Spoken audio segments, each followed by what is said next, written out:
Good morning ka-random. And today ang pag-uusapan natin ay yung dalawang type ng battery.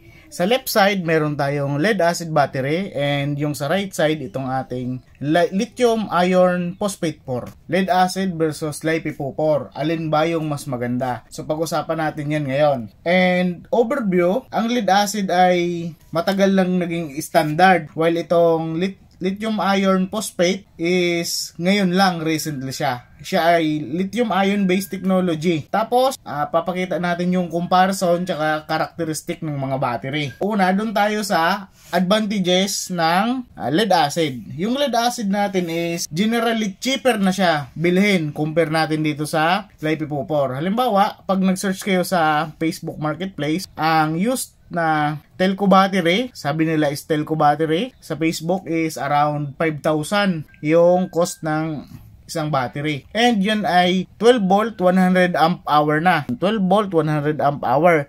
Ito naman pare sila 12.8 volt 100 amp hour din. Then i-check natin yung kanilang mga strength and weaknesses. Una, yon lower upfront cost. Mura siyang bilhin sa ngayon yung mga second hand. Tapos well established na yung manufacturing dahil mas matagal na nga siyang nag-i-exist, so mas established na yung mga gumagawa, so marami nang gumagawa. Like dito sa Pilipinas, isang sikat is yung Motolite. Isang patunay lang yon na yung manufacturing processes and technique is na-master na dito sa lead acid.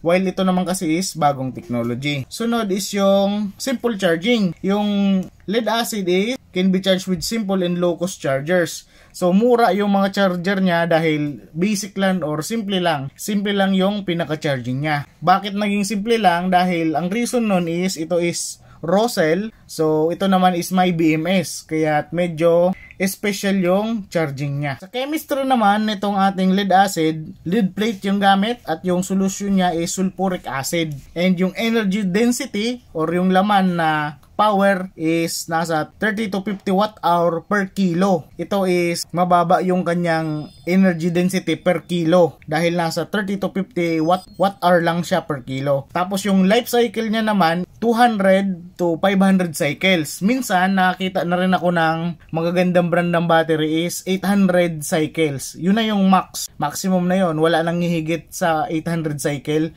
dito sa lead acid. Yung ano pala, yung sinasabi na life cycle, ang ibig sabihin lang doon, isang full charge tapos isang discharge, isang life cycle na yon. Halimbawa, na full charge mo yung lead acid at applicable na yun sa dalawang type ng battery. Applicable yun dito sa ating lead acid at dito sa LiPo4. Yung life cycle is isang full charge at isang discharge. Consider na yun na isang life cycle. Sa timbang naman is mabigat talaga ang lead acid. Isang comparison nito, pinaka-direct na pwede mong maging reference is yung battery ng sasakyan. Though mas mabigat to dahil ang deep cycle battery is mas makakapal yung tingga sa loob. Kaya mas mabigat yung itong pang solar na to. Ang self-discharge niya is mas mataas compare mo dito sa isa. And yung maintenance is meron tayong tinatawag na regular maintenance required yung pagtutubig. Mapapansin nyo, yung iba kasi is hindi siya maintenance free. Kaya't may makikita ka, may maintenance free, kailangan i-maintenance. Yung kailangan i-maintenance, makikita nyo yon,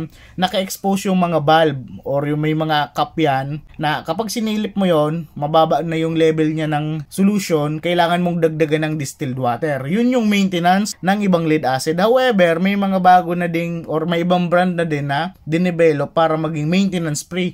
So wala ka na talagang gagawin sa kanya kundi i-maintain mo yung kanyang charge. So yun na yung pinaka-maintenance niya. However, may mga battery pa rin talaga na nagre-require ng maintenance, which is pagdadagdag lang ng tubig. Tapos, ang environmental impact is toxic materials and hazardous waste. Yun nga, dahil sulfuric acid, so kailangan mo ng special na, kumbaga, recycling facility para hindi mo ma-damage ang ating kapaligiran. Yan yung ating mga nakita or specs and characteristic ng ating battery na lead acid. Punta naman tayo dito sa lithium iron phosphate 4. Ay, isingit ko pala, meron tayong disadvantages dito sa lead acid compare natin dito sa LiPo4. Yung disadvantage niya is shorter lifespan. Typical last na 3 to 5 years or mas maiksi pa, depende sa usage. And ito is sensitive. Dapat hindi hindi siya bababa ng 12 volt para ma-maintain mo na happy yung mga per cell. So yun ang pinaka-importante pag nag-lead acid ka is hindi siya dapat makatikim ng 11.9 or mas mababa dahil nagkakaroon siya ng bad effect dito sa ating battery. Kung lagi niyang nangyayari yon, mapapansin nyo ay internal resistance niya ay tumataas. Paano mo yun malalaman? Pacheck mo, mabilis na siyang mapuno, mabilis din siyang ma-discharge. Heavy and bulky, low depth of discharge. So mamaya pag-uusapan natin yung depth of discharge and sensitive to temperature, extreme temperature. Sa Pilipinas naman is hindi yun issue dahil tag-ulan at tag-init lang tayo dito.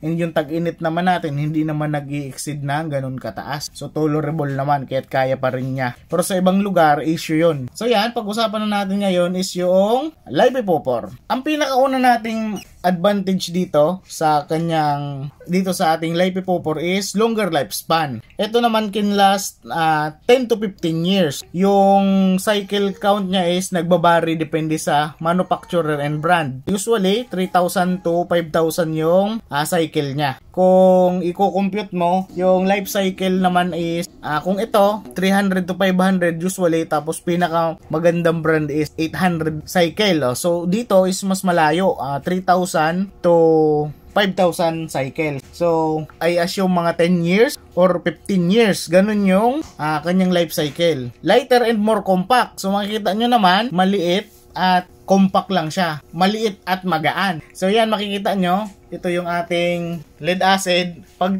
tiningnan nyo yung size, akala nyo dito maliit lang at compact. Pero pag tiningnan nyo dito, yan, malaki yan at mabigat. Ayan yung comparison ng dimension nila. Mas maliit di hamak yung ating LiPo4. Higher DOD. So, mas mataas yung depth of discharge niya compare natin dito. So, yan, dahil depth of discharge na is naman natin, napag-usapan na din dito. So, ang tinatawag na DOD or depth of discharge is kung hanggang kailan mo ba or hanggang saan mo pwedeng i-discharge yung battery na hindi siya maapektuhan. So, dito sa lead acid, ito ay 50% depth of discharge. So, halimbawa, ito ay 12 volt, 100 ampere hour. Ang equivalent nun ay 1,200 watt hour kung wattage na yon. Ang pwede mo lang dun gamitin is 50%. So, meron ka lang usable na 600 watt hour na pwede mong gamitin. Hindi ka na pwedeng sumobra doon. Pag ginamit mo na 60%, magkakaroon na siya ng irreparable damage. Magkakaroon na siya ng problema. While dito naman sa ating lithium iron phosphate, ang kanyang depth of discharge is 80. Meron pa nga 90 or pwede mong isagad ng 100%. And ang depth of discharge nito is 80%. Itong cell is meron siyang 1,280 watt hour. So, ang 80% nun is 1,024 watt hour. 1 kilowatt pa rin yung pwede mong magamit dito. So, makita nyo yung difference. Mas maliit siya, pero mas dense. Mas marami yung energy density niya. So, mas marami yung pwede mong gamitin na power dito sa bagong battery na to. And pwede nating sabihin na ito is yung first gen at ito yung second generation ng battery. So, better temperature tolerant and higher efficiency. Dito sa higher efficiency, kung mapapansin nyo, kapag nagcha-charge ka, kapag malapit ng or siguro nasa 80% ka na ng charging, mapapansin mo na ang lead acid battery kapag kina-charge is may init, umiinit talaga siya, nagiging maligamgam pala. Hindi naman yung mainit na mainit, pero mapapansin mo warm to the touch na siya, no? While dito, less energy yung nawawala during sa charging, kaya tinatawag natin na high efficiency. Dahil pag chinarge mo siya, halimbawa 10 amp yung kanyang charger, halos pa rin siya, ambient temperature pa rin siya or halos hindi siya umiinit. Ganun siya kaganda. Tapos, pag-usapan naman natin is yung kanyang chemistry. Ang chemistry nito is lithium iron phosphate. Ang energy density niya is 90 to 120 watt-hour per kilogram. Yung life cycle niya is 3,000 to 5,000 cycles, depende sa manufacturer and brand. Ang cost, dahil ito ay mas mahal talaga. Mas mahal yung kanyang cost. So, ang brand new nito is nasa around 9,000 to 10,000. Depende sa brand. So, mas mataas siya, halos magdoble dito sa compare natin sa lead acid. Ito, sa kanyang timbang naman is mas magaan compare mo dito. Ito is nasa lang siguro, nasa 10 or 11 kilos, while ito is nasa 30 kilos. 1/3 lang ng timbang nito ang compare natin dito sa lead acid, yung lithium iron phosphate 4. Tapos environmental impact, more environmentally friendly yung ating LiPo4. Bakit? Dahil ito is highly recyclable or nare-recycle siya. Kung mapapansin nyo, kahit sa ating Facebook Marketplace, makikita nyo, may mga used battery galing sa sasakyan. So, binibenta siya na raw cell para gamitin na para sa power storage or sa mga application sa solar. Kasi power storage nga siya. So, usable pa rin. Yun is ginamit na sa sasakyan pero pwede mo pa rin may ibang application pa rin siya. So, hindi agad siya magiging basura. Then, yung mga laman sa loob kapag ito ay totally used na is nare-recycle. Unlike dito sa lead acid. So, less environmental impact yung ating LiPo4. Ano naman yung mga disadvantage ng ating LiPo4? Sa LiPo4, meron tayong unang-una yung cost, mas mataas. Pangalawa is required specialized chargers. Kailangan mo ng compatible chargers to prevent damage. Dahil ito ay may BMS, so may mga tawag dito, may specific na charging characteristic siya. Unlike dito na simple lang yung charging mo, dito is hindi. May required voltage siya. So, iikot ko para makita nyo. Yan. Meron yung data sheets and kailangan ayon doon sa mga specifications na yun yung charger. Yun yung isang disadvantage niya.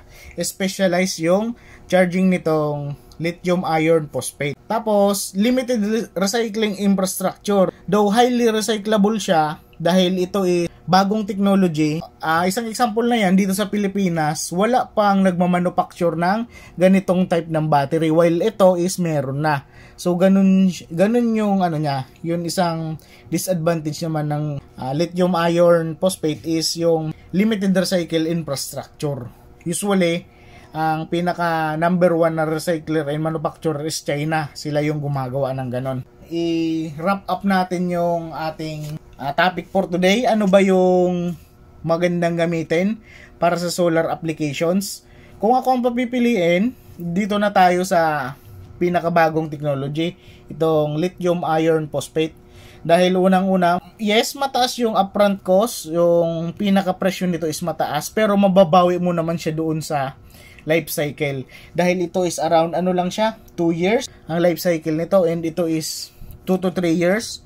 Ito is 10 to 15 years. So, doon pa lang, bawi man na.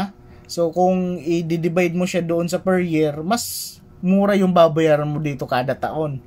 And mas magaan, mas mataas yung power density. Yun, pinaka-latest na technology. However, kung hindi mo yan afford, may option ka pa rin na gumamit nitong lead acid. Pero kung anuhin nyo kasi, kung susumahin nyo, yung gagastusin mo dito, dagdagan mo na lang, dito ka na. Sulit at sigurado magtatagal. Yun nga, ito yung una naming baterya dito sa bahay and nagsimula na siyang mabilis na yung charging niya, tapos mabilis din ma-discharge.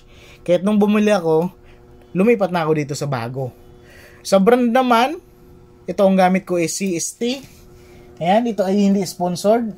Pero si CST, baka naman. Ito, ang kagandahan pa nito is meron siyang Bluetooth.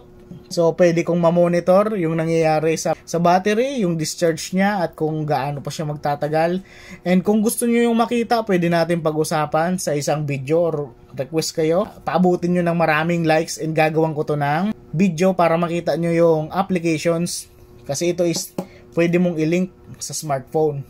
So, yun yung isang plus side niya pa. Bagong technology, mas magaan, mas energy din. And yun, mas makakamura ka sa pagdaan ng panahon. So, sana po nagustuhan nyo yung ating video. Paki-like and subscribe. At salamat po sa pagsuporta. God bless you. Bye-bye!